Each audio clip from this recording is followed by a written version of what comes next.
नमस्कार दोस्तों, आज आपको एक छोटी सी स्टोरी बताने वाले हैं शिवसेना के बारे में। ये एक महाराष्ट्र की पॉलिटिकल पार्टी है जो बाला साहब ठाकरे ने शुरू करी थी किसी समय में।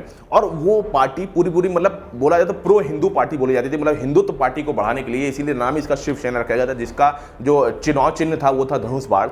आपको बो एंड एरो इसका जो चुनाव चिन्ह जैसे आपको फोटो में दिख रहा है। इन्होंने ये पार्टी शुरू करी थी और बहुत ज्यादा मतलब एक वैसे नेता बोले जाते हैं जिसको पूरा महाराष्ट्र मानता था अपना जो है, क्योंकि इन्होंने देखिए ये कभी भी सीएम नहीं बने महाराष्ट्र के। इन्होंने ये किंग मेकर थे। देखिए कभी भी जो किंग होता है ना उससे ऊपर ही माना जाता है जो किंग मेकर मतलब कि जो किंग को घोषित करे कि भाई साहब ये किंग बनेगा, उनके हाथ में होता है पूरा कि ये किंग बनेगा तो ये किंग बनेगा। वो अपने आप को किंग नहीं बनाते लेकिन किंग मेकर हो जाते हैं एक तरीके से, तो हमेशा ऊपर होते हैं किसी भी किंग से।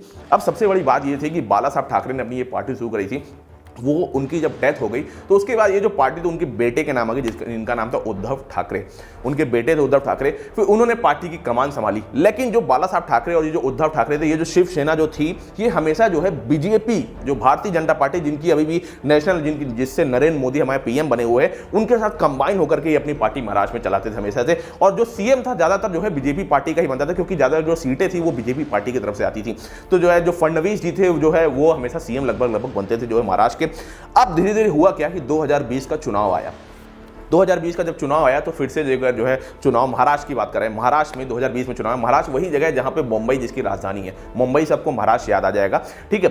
तो वहां पे जब चुनाव आया तो वहां पे चुनाव जब हो गया तो चुनाव होने के पहले ये चीज तय हो गई शिवसेना और बीजेपी के बीच में, क्योंकि शिवसेना और बीजेपी दोनों पहले क्योंकि कंबाइन होकर के हमेशा से लड़ रही थी, उसके पहले भी लड़ी, तो उन्होंने पहले तय कर लिया, चुनाव होने से पहले ही तय कर लिया कि भाई साहब जो है जो सीएम बनेगा वो बीजेपी पार्टी का ही बनेगा, भारतीय जनता पार्टी का फडणवीस जी ही बनेंगे सीएम और शिवसेना जो है बैकग्राउंड से खेलेगी, ठीक। ये चीज पहले से तय हो गई, क्योंकि होता क्या था जिसकी ज्यादा सीटें उसी का सीएम घोषित किया जाता था।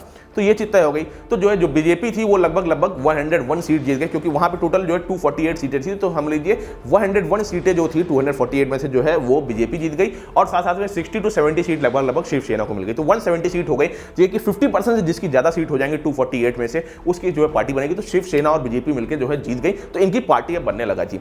जैसे ही चुनाव खत्म हुआ इन दोनों की पार्टियां जीत गई, कंबाइन होकर के दोनों लड़ रही थी, वहां पे तुरंत ही उद्धव ठाकरे भाई साहब पलट गए।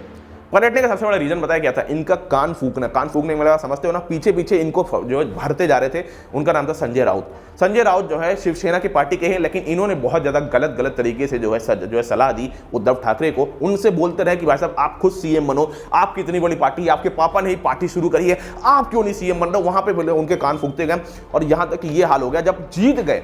सोचिए जो चीज पहले से तय हो चुकी कि यही चीज होनी है, जब आप जीत गए तो उसके बाद आप पलट गए। उन्होंने बोल दिया कि भाई साहब 2.5 साल हमारी जो है हम सीएम बनेंगे, 2.5 साल आप सीएम बनेंगे। तो भारतीय जनता पार्टी ने बोला भाई साहब ये चीज अगर आप पहले बोलते हमसे तो हम एक बार मान जाते। आपने जब पेपर में साइन कर दिया कि हाँ इसी तरीके से काम होगा, तो बाद में आप पलट कैसे सकते हो। तो भारतीय जनता पार्टी देखिए अपनी जगह टिकी रही। उसने बोला कि भाई साहब हम नहीं हटने वाले अपने डिसीजन से, क्योंकि आप अगर चुनाव के पहले बात करते तो आपकी एक बार बात हम मान भी जाते। लेकिन संजय राउत भाई साहब उद्धव ठाकरे को भाई साहब कान भरते गए और बात भरते ये तक हाल आ गया कि जो है उद्धव ठाकरे ने बोल दिया कि हम भारतीय जनता पार्टी से अलग होना चाहते हैं। अगर कोई अदर पार्टी है हमारे साथ आके कंबाइन होकर के बनना चाहती है तो हम उसके साथ मिलकर के यहाँ पे सीएम बनना चाहते, क्योंकि उनको खुद सीएम बनना था। उद्धव ठाकरे को अब लालच लग चुकी थी कि मुझे ही सीएम बनना है चाहे जो हो जाए। देखिए जहां पे लालच आती है ना वहां आप सबसे बड़ी बात आती है कि देखिए लालच करना अच्छी बात है, लेकिन हद से ज्यादा लालच आप करोगे तभी कोई चीज को प्राप्त करोगे। जब कोई चीज पसंद करोगे तो आपके अंदर लालच प्राप्त होगी, लेकिन अगर हद से ज्यादा जहां पे गलत करोगे, गलत और लालच एक साथ जुड़ जाती है, वहां पे आपके साथ देखिए गलत तो होना ही होना कभी भी। अब शिवसेना जो पार्टी थी उसने क्या किया, कांग्रेस के साथ जुड़ गई। और बाला साहब ठाकरे जो उद्धव ठाकरे के जो पिताजी थे जिन्होंने शिवसेना शुरू करी थी, उन्होंने हमेशा से कहा था कि हम कभी भी कांग्रेस के साथ कंबाइन होकर के पार्टी नहीं बनाएंगे, क्योंकि वो प्रो हिंदू पार्टी नहीं है। प्रो हिंदू मतलब कि वो हिंदू तो नहीं, वो ज्यादातर जो है अदर पार्टीज को ज्यादातर जो है साथ देती, लेकिन हिंदू का साथ नहीं देती जो है कांग्रेस पार्टी है। लेकिन कांग्रेस पार्टी जिसकी जो है सोनिया गांधी और राहुल गांधी, आपको उसको याद आ जाएगा, कांग्रेस पार्टी वही पार्टी है। वो जो है तो हुआ क्या, जब बाला साहब ठाकरे मर गए उसके बाद 2020 में जब चुनाव हुए तो उद्धव ठाकरे ने बोला कि हम सीएम बनेंगे, तो बीजेपी ने बोल दिया कि नहीं भाई साहब आपने पहले तय किया था कि भाई साहब सीएम बीजेपी का ही बनेगा। तो इसीलिए जो उद्धव ठाकरे ने अपनी पार्टी अलग करी शिवसेना बीजेपी से, और उन्होंने जाकर के कांग्रेस से मिल गए। सोचिए कितना ज्यादा गलत किया किसी, आपने जो चीज पहले तय कर ली है आप उससे पलट कैसे सकते हो। कोई चीज अगर या तो आप पहले से तय कर लो, अगर आपने ऑन पेपर साइन हो चुके हैं तो आपको पलटना नहीं चाहिए। लेकिन संजय राउत उनके कान भरते गए और यहां तक ही हो गया कि कांग्रेस और उद्धव ठाकरे एक साथ मिल गए और शिवसेना का सीएम बन गया। वहां पे उद्धव ठाकरे वहां पे सीएम बन गए और वहां पे फिर पार्टी चलना शुरू हुई। लगभग 2 साल तक पार्टी चलती रही, मतलब 2 साल तक सीएम उद्धव ठाकरे खुद बने रहे। धीरे धीरे धीरे धीरे चलता रहा। अब आगे क्या हुआ ये बहुत ज्यादा इंटरेस्टिंग है, चलिए आपको आगे बताते हैं। हुआ क्या, क्योंकि उद्धव ठाकरे ने तो बोल दिया कि भाई साहब हम जो है कांग्रेस साथ मिलेंगे, वो सीएम बन गए। लेकिन धीरे धीरे क्या हुआ, उनकी खुद की पार्टी में फूट डलती चलेगी, मतलब कि उनकी खुद की पार्टी लोगों को पसंद नहीं है, क्योंकि वो लोग खुद बोलते थे कि हम प्रो हिंदू है, तभी तो हम जो है भाजपा के साथ जुड़े हुए हैं। क्योंकि भाजपा और प्रो, मतलब आपको समझ में आ रहा होगा, भाजपा थोड़ी थोड़ी प्रो हिंदू पार्टी ही रहती है। तो इन्होंने दोनों ने बोला था कि हम कभी भी जो है कांग्रेस के साथ नहीं जुड़ेंगे। ये सब तो बाला साहब ठाकरे ने साफ साफ कहा था। अब हुआ क्या, जो एकनाथ शिंदे हैं, इनकी शिवसेना की पार्टी में एक आदमी था जिनका नाम था एकनाथ शिंदे। ये सोचिए, ये पार्टी अपने आप को धीरे धीरे इन्होंने कदम बढ़ाया और इन्होंने क्या कर लिया, लगभग 40 से ज्यादा जो एमएलए थे, एमएलए मेंबर ऑफ जो है लेजिस्लेटिव असेंबली, जो एमएलए थे शिवसेना की पार्टी में, उनको अपनी तरफ कर लिया। 60-70 एमएलए थे, उसमें से जो है 40 एमएलए इन्होंने अपनी तरफ कर लिया।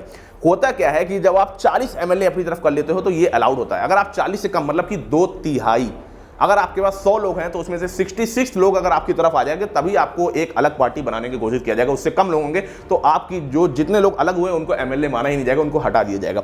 तो एकनाथ शिंदे ने क्या किया, इसीलिए क्या किया, 2/3 लोगों को अपनी तरफ कर लिया और उन्होंने बोल दिया कि हम लोग शिवसेना है और उद्धव ठाकरे को हटा दिया।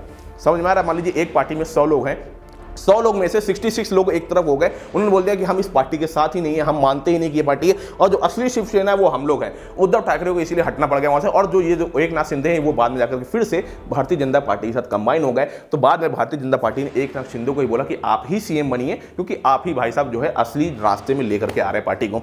देखिए अभी तो क्या हुआ, अभी तो खाली पार्टी छीन गई। मतलब कि शिवसेना का सीएम भी हट गए, उद्धव ठाकरे सीएम के पद भी छोड़ना पड़ा और एकनाथ शिंदे सीएम बन गए जो है महाराष्ट्र के। इस समय में संजय राउत के ऊपर जो है बहुत सारी एलिगेशंस लगे, इसीलिए वो जेल भी चले गए, जेल होकर के आए, क्योंकि कुछ इनकम टैक्स से घोटाला उन्होंने किया था। ये सब तो देखिए अभी तक चल ही रहा था। इस बीच में हुआ क्या कि अभी देखिए, अभी क्या था कि शिवसेना पार्टी अब होगी किसको शिवसेना बोला जाएगा असली, क्योंकि अब देखिए उद्धव ठाकरे, क्योंकि वो अध्यक्ष भी थे शिवसेना के, साथ साथ में वो सीएम भी थे शिवसेना के, मतलब महाराष्ट्र के सीएम भी थे और साथ साथ में अध्यक्ष भी बन के बैठे हुए थे शिवसेना के। तो हुआ क्या कि भाई साहब, क्योंकि देखिए उनके जो है पिताजी ने ही पार्टी शुरू करी हुई थी, तो भाई साहब समझ लीजिए नहीं, जैसे साम्राज्यवादी सिस्टम चल रहा है, उनको गिफ्ट में मिल गया, खाली पार्टी शिवसेना के अध्यक्ष फ्री में बना दिया उनको। लेकिन अब बात ये आ गई, इंडियन कॉन्स्टिट्यूशन में रूल है, जिसके तरफ सबसे ज्यादा एमएलए होते हैं किसी भी पार्टी के, वो वही लोग तय करते हैं कि हमारा अध्यक्ष कौन बनेगा। तो एकनाथ शिंदे में तो देखिए सबसे ज्यादा लोग आ गए थे। कैसे आ गए थे, मतलब 2/3 66 लोग, 100 में से समझ लीजिए 66 लोग उन्होंने अपनी तरफ कर लिए थे। एक एग्जांपल बता रहा हूं, ऐसे जो 70 में से आपको 2/3 करना पड़ेगा, 40 लोग ऐसे आए थे, 70 में से 40 लोग एक तरफ आ गए एक तरीके से, 60 में से 40 लोग, सॉरी थोड़ी गलती हो गई, 60 में से लगभग 40 लोग जो है एकनाथ शिंदे की ओर आ गए। तो इन्होंने बोल दिया कि हम अब असली शिवसेना है। ये हमारे इंडियन कॉन्स्टिट्यूशन में एक रूल बना हुआ है, जो कि इलेक्शन कमीशन जिस सारे रूल्स को संभालता है। तो हुआ क्या कि एकनाथ शिंदे बोल दिया कि हम ही असली शिवसेना है। तो ये देखते हुए जो है जो स्पीकर होता है, क्योंकि जो स्पीकर होता है मेंबर ऑफ लेजिस्लेटिव असेंबली का, वो हमेशा उस पार्टी का माना जाता है जिस पार्टी की सरकार बनती है। तो शिवसेना पार्टी का स्पीकर था। तो उन्होंने क्या किया भाई साहब, ये जो इनकी तरफ जो एमएलए आए थे, कुछ एमएलए को बोल दिया कि आपको हम एमएलए पद से हटाते हैं। तो एमएलए पद से जब उनको हटा दिया गया, जो एकनाथ शिंदे के कुछ लोगों को एमएलए पद से ही हटा दिया, मतलब समझ लीजिए उनको नेता ही नहीं घोषित किया गया। तो वो लोग चले गए सुप्रीम कोर्ट। सुप्रीम कोर्ट ने बोला भाई साहब ये गलत हो रहा है, हम लोग तो एक जो है 2/3 पहले से ही हैं। तो सुप्रीम कोर्ट ने फिर से उनको बोला कि भाई साहब ठीक है, आपको फिर से जो है एमएलए की जो है जो पद है वापस दिया जाता है। साथ साथ में इलेक्शन कमीशन को बोल दिया कि आप तय करिए कि ये शिवसेना पार्टी किसकी तरफ रहेगी, शिवसेना असली शिवसेना किसको बोला जाएगा, उद्धव ठाकरे को या फिर एकनाथ शिंदे को। क्योंकि एकनाथ शिंदे अब बीजेपी के साथ जुड़ चुके हैं और एकनाथ शिंदे इस समय में सीएम बन चुके हैं महाराष्ट्र के, और उद्धव ठाकरे को अपना सीएम का पद छोड़ना पड़ गया है। अब बात ये आ गई, इलेक्शन कमीशन ने बोला कि जिसकी तरफ सबसे ज्यादा एमएलए होंगे वही बनेगा असली अध्यक्ष शिवसेना का। तो शिवसेना और बो एंड एरो जो चुनाव चिन्ह था वो भी मिल गया जो है एकनाथ शिंदे को, साथ साथ में शिवसेना पार्टी का नाम भी इनको मिल गया, सब कुछ एक तरीके से इनको मिल गया। और यहां तक कि जो प्रॉपर्टी होती है, क्योंकि देखिए जो भी पार्टी होती है ना उसकी अपनी प्रॉपर्टीज भी होती हैं, और जो प्रॉपर्टी होती है वो जो अध्यक्ष होता है उसके नाम पर सारी प्रॉपर्टी चली जाती है। तो समझ लीजिए कुछ 300 से 400 करोड़ की प्रॉपर्टी थी, चल अचल संपत्ति को अगर मिला दिया जाए तो वो प्रॉपर्टी सारी की सारी अध्यक्ष के नाम हो गई। और आपको बता दें इस बीच में घर भी छिन गया जो है उद्धव ठाकरे का। घर किस तरीके से छिन गया आपको बता दें, जो आपको ये बिल्डिंग दिख रही है ये शिवसेना की पार्टी की थी। तो बाला साहब ठाकरे जिन्होंने पार्टी शुरू करी थी शिवसेना, उन्होंने अब मतलब 6-7 फ्लोर है तो उसमें से नीचे के जो 2 फ्लोर थे वो शिवसेना के नाम पर ही दे रखे थे। उन्होंने समझ तरीके से दान कर रखा था कि इसमें हमारी मीटिंग्स चले करेंगी। तो सोचिए अब उद्धव ठाकरे अपने छत पर ऊपर रहे करेंगे और नीचे जो है शिवसेना पार्टी रहेगी जो उनके खुद के नाम से छिन चुकी है।